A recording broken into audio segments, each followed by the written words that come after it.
writers, for today's mini lesson, you're going to want to have your writing notebook right there with you. So if you don't have your writing notebook, will you please take a moment, pause the video, and go get your writing notebook. All right, writers, now that you have your writing notebook, I want you to open up to your very first entry that you wrote this school year. And I want you to reread it. And then I want you to flip the pages in your notebook and find the very last thing you wrote in 5th grade, and I want you to read that. And while you're reading that, I want you to be asking yourself, am I getting better as a writer? So take a moment, pause the video, read your first entry and then your last entry and ask yourself, am I getting better as a writer? All right, writers, I hope that you were able to read both your entries and ask, am I getting better as a writer? Because one of our goals this year as 5th graders isn't just to do a lot of writing, it's to outgrow ourselves as writers. It's taking all the strategies we're learning and grow stronger. Just like a runner times themselves to get faster and help themselves get faster, we're going to be working that same way to become better writers. But we won't be timing ourselves. We'll be looking for quality and power in our writing. So researchers have done a lot of research around how human beings get better at anything. And one thing they've discovered that people who make the most growth set huge, ambitious goals, like pie-in-the-sky goals, and then they work like the dickens to get there. And that's how you become better at things, whether it be chemistry or painting or basketball or running or writing. Calvin Coolidge, a president who was president about 100 years ago, made the quote, all growth depends on activity. And as writers, in order to get better, you don't just stick your notebook under your bed at night and wish that you're going to become a better writer and that a narrative is going to appear on the pages the next day. You actually use the strategies that you're learning and you push yourself to outgrow yourself as a writer. So today, what I want to do is take a moment and stop and really ask ourselves 3 big important questions. Number 1, am I getting better as a writer? Number 2, what should I work on next as a writer? And then, what will help me keep getting better in big, important ways? So, one tool that we can use to help us with this is a checklist, because this will help us understand how to get better as a writer. So this is the 5th grade checklist. You probably saw this a lot as a 4th grader, but it was the 4th grade checklist. So because this is our very first day with the 5th grade checklist, we're just going to take one part of this multi-page document. And we're going to focus on 2 things that we've been working really hard as writers over the last few weeks. And that's elaboration and craft. So let's take a look at this and see what exactly does 5th grade writing look like. I developed characters, setting, and plot throughout my story, especially the heart of the story. To do this, I used a blend of description, action, dialogue, and thinking. Craft. I showed why my characters did what they did, including their thinking and their responses to what happened. I slowed down the heart of the story. I made less important parts shorter and less detailed, and blended storytelling and summary as needed. I included precise details and used figurative language so that readers could picture the setting, characters, and events. I used some objects or actions as symbols to bring forth my meaning. I varied my sentences to create a pace and tone of my narrative. All right. So what I thought we would do before you go off and try to do this yourself, let's take a piece and I'll show you what I mean. All right. This is a piece of writing that a 5th grader did at the end of 5th grade. This was their on-demand piece at the end of 5th grade. It was written in 45 minutes. And teachers across the country came together and worked and decided that this was a good example of what an end of fifth grader could write in 45 minutes in an on-demand setting. So let's take a look at this and see how it compares to our checklist. Goosebumps. I held up my knee-high nightgown. My mom held up my fleece ankle-length pajamas. Why should I wear those? I said. I wondered why she wanted me to wear fleece on a warm summer night in Montana. It gets very cold in the night, my mom said with a serious look on. I gave her a look. She looked right back at me.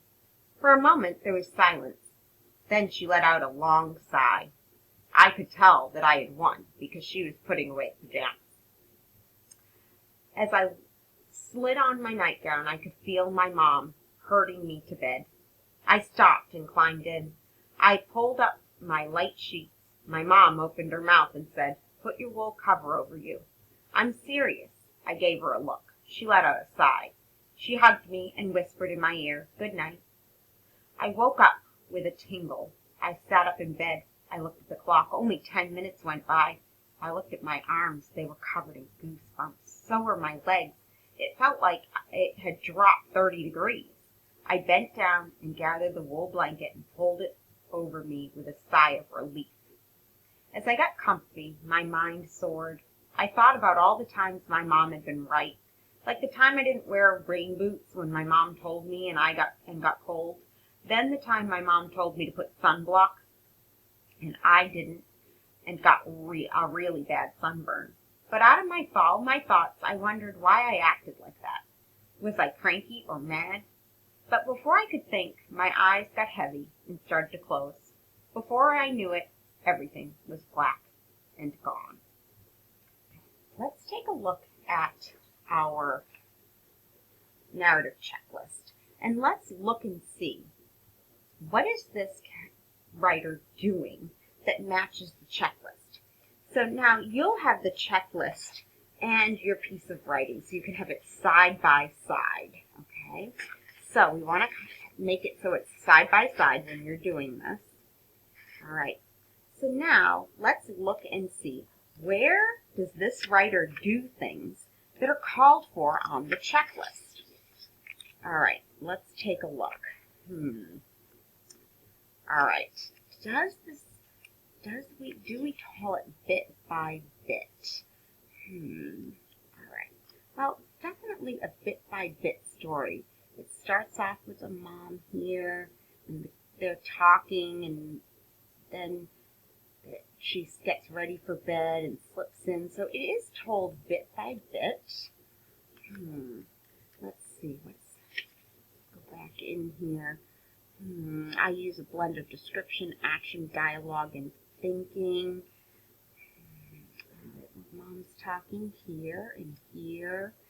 And there's action. She's getting ready for bed. Mom's holding up the pajamas. She's holding up her nightgown.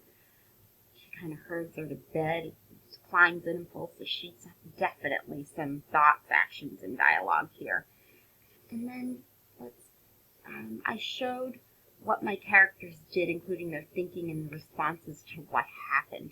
So developing the characters of the story. Well, she does this in herself. She develops that character and she's saying what she's thinking, but then she also develops that secondary character. She develops that mom, almost like she's like a little bit stubborn or pig-headed about wearing the pajamas.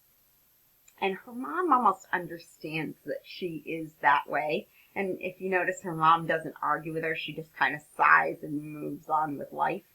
So she definitely develops the characters in this story. Okay. Do you see how I went through? I looked at my checklist. I didn't spend 5 hours painfully going through everything on this. I quickly looked for spots.